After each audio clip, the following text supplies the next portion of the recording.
heroic barbell. And before we get into our video, I'd first like to thank the Beef Boys for that relaxing, calming intro track for this video. Now again, before we get into the meat of our video, I'd like to talk about 3 things that I like to do for relaxation. As a powerlifter and human being on this planet, we need to understand that relaxation is important in life. In our lives, there are stresses from work, from family, from our environment. There are stresses all around us. And stress is the #1 killer in the world.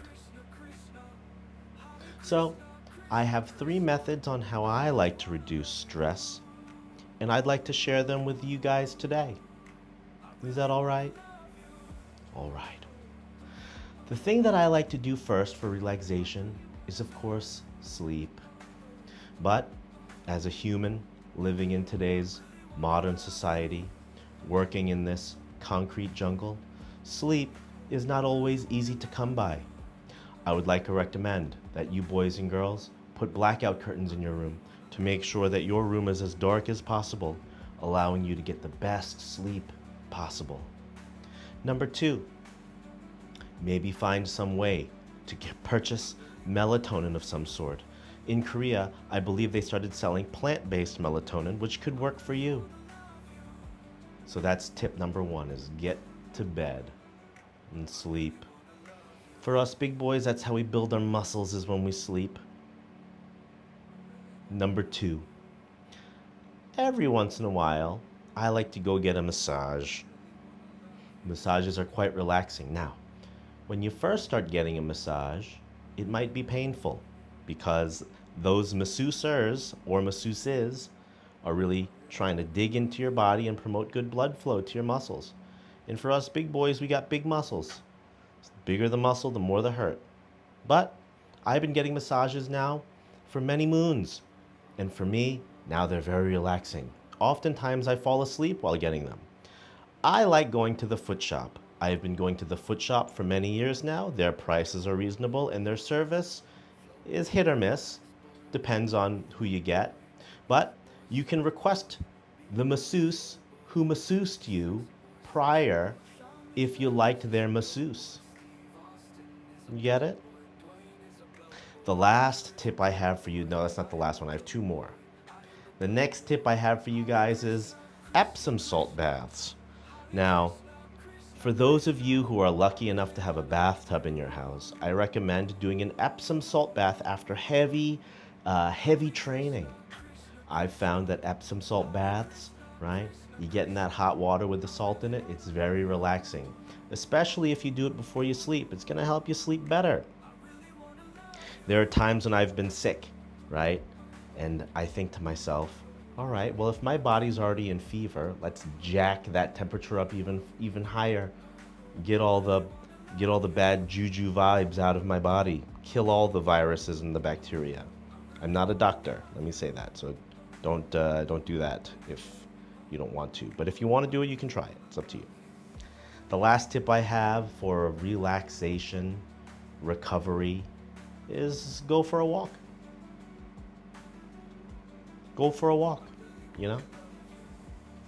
Frodo walked, Sam walked, Lot, Bilbo walked, and now look, we have the Lord of the Rings because they went walking. You could be the next Bilbo or Frodo, Gandalf, right? Those are my tips for recovery. Let's go over them again. Sleep, massage, Epsom salt, walking. I think that massage and walking really promote the blood flow. And since we are all bags of blood, we need the blood to move. And that's how we heal our bodies. Namaste. Let's get into the video. So, We're back in the gym. I've only been training 2 days a week because I've been so busy, and I think I'm gonna have to continue only training 2 days a week for the next couple of weeks. We have a big competition coming up at Train True. I'm gonna be there doing a little bit of work, filming. So they're gonna be having earlier hours on Friday. I can't make it.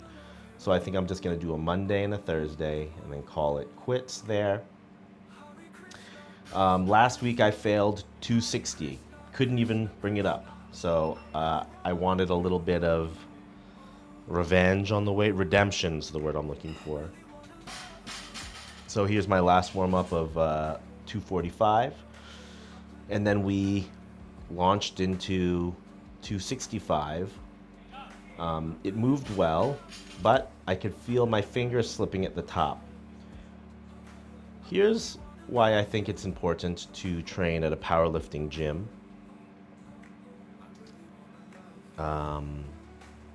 After CK saw me drop the weight, he was watching with eagle eyes. And he saw that when I hook grip, my wrists are cocked, or it's either way, this way or this way.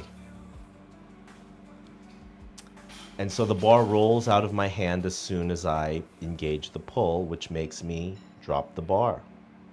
So he had me go for an approach where I go down together and I try to keep my hands Superman. And then it's more natural where the bar here, you thumb it, but I'm trying to keep my wrists straight, and then you do one of these deals. You see? I realize that looks inappropriate. It's not supposed to be.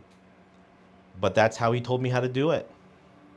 And I'm assuming that CK learned that style from his father, who must have learned from his father, who learned from his father. So it's what it is, you know? Keep your wrists straight, and you hold the bar and you just thumb it, and then shing. And I guess that's how he's been doing it for his whole life. I feel like I missed bench. But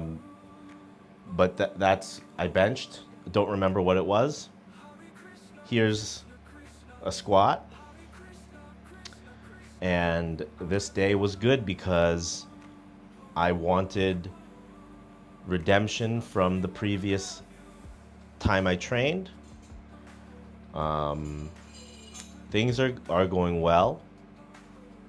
I feel good. Knock on wood. You know, I'm healthy. I feel at peace.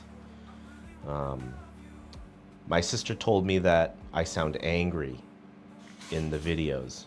So I'm trying to sound relaxed, baby, you know? Trying to be calm as a cucumber. She says I have a lot of rage. Like rage. But I was thinking, you know, the other day there's this one of these girls at the gym.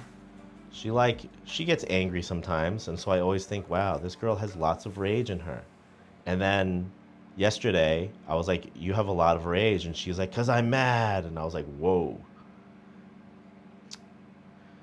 I think being a powerlifter, sometimes you have to have a lot of rage, and the gym is where you let it out.